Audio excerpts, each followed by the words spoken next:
बच्चों हम लोग पढ़ रहे हैं कोऑर्डिनेशन कंपाउंड, और कोऑर्डिनेशन कंपाउंड में ये दूसरा लेक्चर है, और इस लेक्चर में हम लोग पढ़ेंगे important terminology used in coordination compound.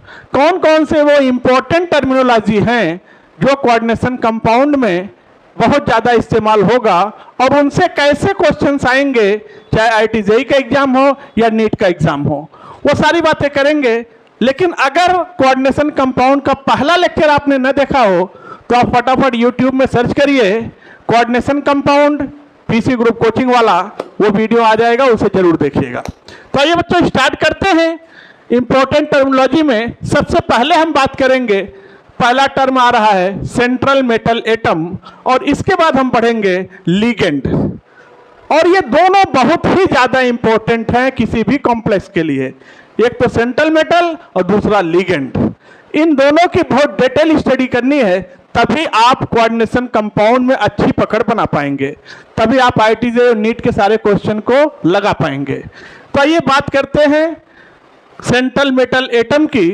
तो इससे पहले आप वीडियो को लाइक कर दीजिए, चैनल को सब्सक्राइब कर लीजिए, बेल आइकन प्रेस कर दीजिए, क्योंकि आईआईटी जेईई और नीट के सारे कंटेंट ट्रिक कॉन्सेप्ट इसी चैनल पे मिलते हैं, पीसी ग्रुप कोचिंग वाला। तो आइए बच्चों, क्या होता है सेंट्रल मेटल एटम?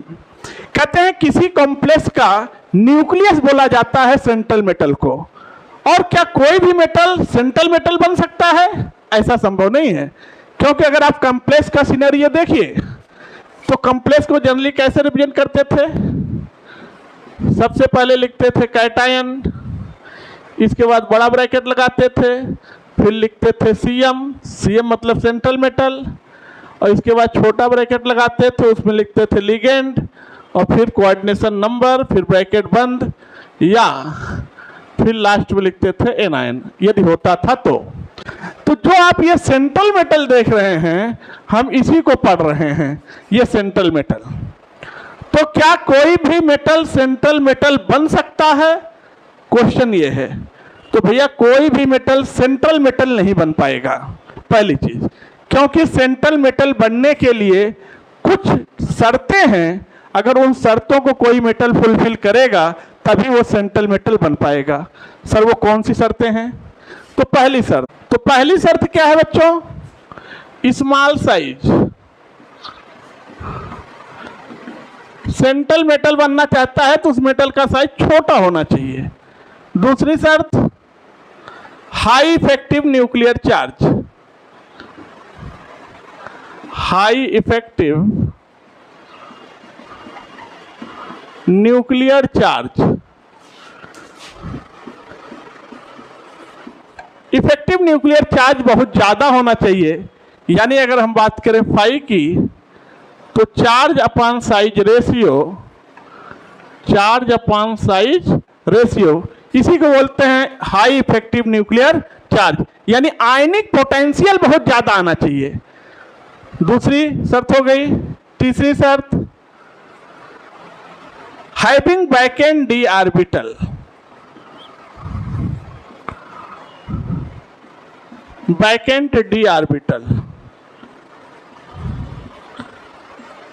भैया अगर सेंट्रल मेटल बनना है तो उसके पास वैकेंट डी ऑर्बिटल होना चाहिए। वैकेंट यानी खाली डी ऑर्बिटल होना चाहिए। वैकेंट डी ऑर्बिटल इसलिए भी चाहिए क्योंकि लिगेंड जब कोऑर्डिनेट बॉन्ड के थ्रू लोन पेयर इलेक्ट्रॉन देगा तो ये सेंट्रल मेटल अपने वैकेंट डी ऑर्बिटल्स में इलेक्ट्रॉन को रखेगा। अगर इसके पास स्थान ही नहीं रहेगा तो फिर रखेगा कहां? तो ये 3 शर्तें चाहिए सेंट्रल मेटल बनने के लिए। एक तो स्मॉल साइज हो, दूसरा हाई इफेक्टिव न्यूक्लियर चार्ज हो, या आप कह सकते हैं आयनिक पोटेंशियल ज्यादा हो, चार्ज अपॉन साइज रेशियो ज्यादा आना चाहिए, और तीसरा हैविंग वैकेंट डी ऑर्बिटल, उनके पास वैकेंट डी ऑर्बिटल होना चाहिए।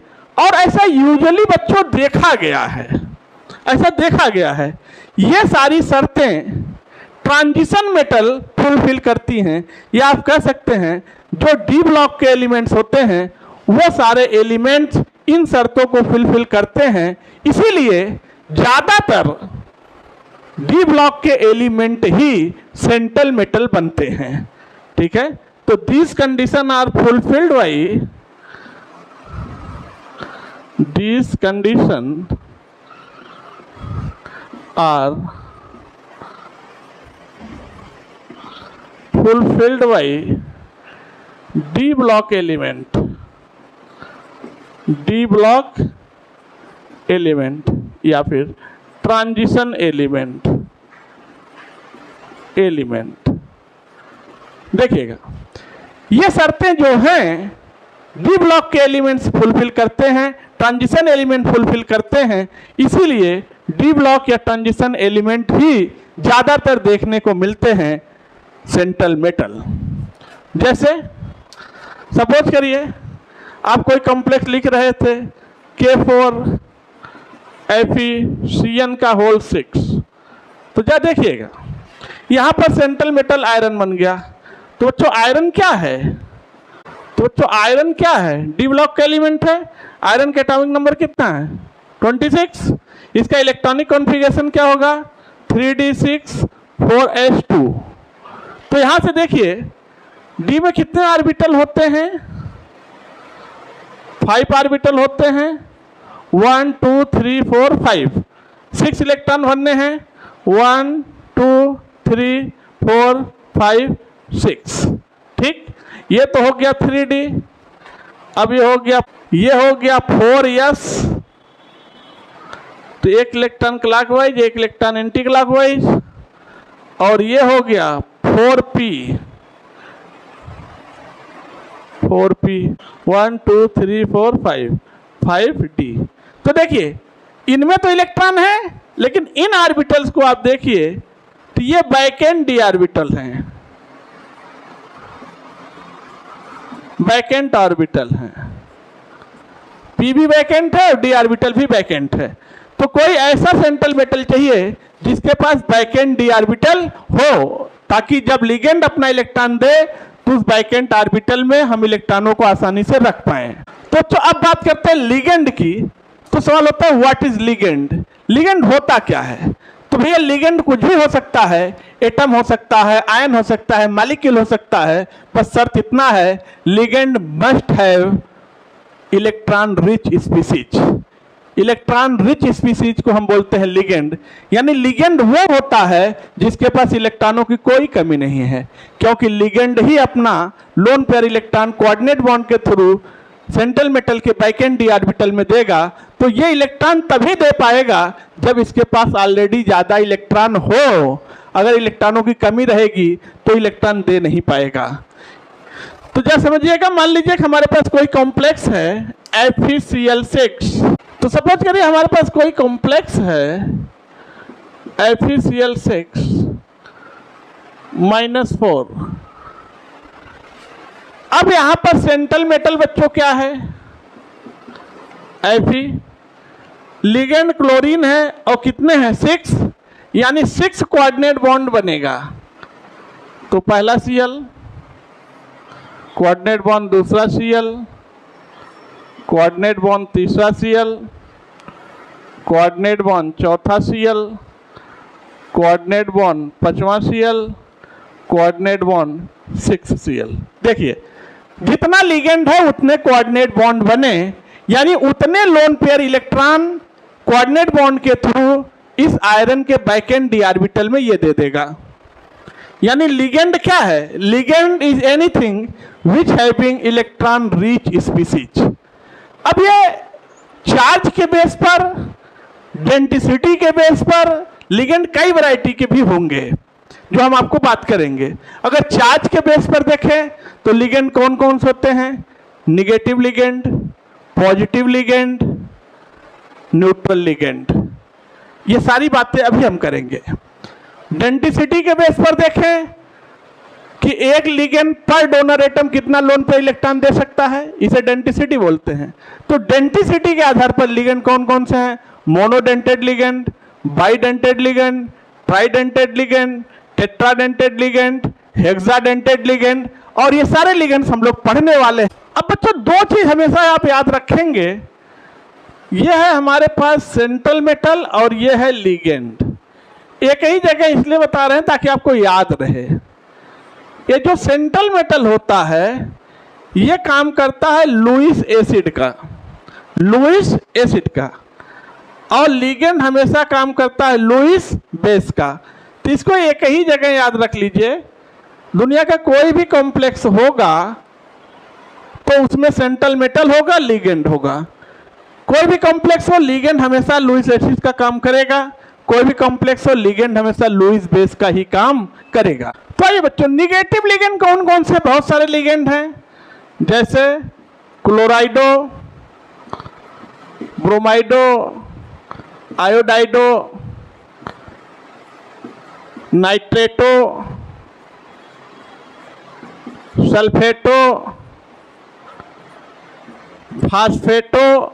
प्रसन्न होइए, ये इनके नाम रखने का टेक्निक है। लिगेंड का नाम कैसे रखा जाता है वो भी अभी आगे वीडियो में सिखाएंगे, या नेक्स्ट वीडियो में सिखाएंगे नेमिंग ऑफ लिगेंड कैसे रखा जाता है, क्योंकि आगे हम लोग पढ़ेंगे आईपीएससी नेमिंग ऑफ कॉम्प्लेक्स, तो वहाँ पे लिगेंड का नाम रखने का क्या ट्रिक है वो भी सिखाएंगे आपको। तो ये सब निगेटिव लिगेंड हैं, और भी होते हैं। पॉजिटिव लिगेंड की अगर हम बात करें तो कौन कौन से पॉजिटिव लिगेंड हैं? पॉजिटिव लिगेंड कौन कौन से? खैर ये पॉजिटिव लिगेंड कम होते हैं। NO2 plus nitronium, NO plus nitrosonium, NH2 हाइड्रोजीनियम, ये सब के सब पॉजिटिव लिगेंड होते हैं। प्रसन्न होइएगा, नाम लिखने के लिए नाम लिखने का तरीका भी बताएंगे। न्यूट्रल लिगेंड की बात अगर हम करें तो न्यूट्रल लिगेंड हमारे पास है H2O, क्या बोलते हैं, एक्वा, अमोनिया, क्या बोलते हैं, एमाइन, CO, कार्बोनिल, ये सब के सब न्यूट्रल लिगेंड होते हैं। Negative ligand, positive ligand, neutral ligand, ये क्लासिफिकेशन जो है ये चार्ज के बेस पर है। पॉजिटिव है चार्ज, निगेटिव चार्ज है, या कोई चार्ज नहीं है। लेकिन अब अगला क्लासिफिकेशन बच्चों जो आएगा वो होगा डेंसिटी के बेस पर, और उस क्लासिफिकेशन के साथ ही साथ हम आपको ये भी सिखाएंगे कि लिगेंड का नाम कैसे लिखते हैं, कब सल्फाइटो होता है, कब सल्फेटो होता है, कब क्लोराइडो होता है, कब क्लोरीडो होता है, ये सारी ट्रिक भी आपको सिखाएंगे। तो बच्चों आज की वीडियो को यहीं पर रखते हैं, अगला क्लासिफिकेशन हम लोग नेक्स्ट वीडियो में देखेंगे। तो आप वीडियो को लाइक कर दीजिए, चैनल को सब्सक्राइब कर लीजिए, बेल आइकन प्रेस कर दीजिए।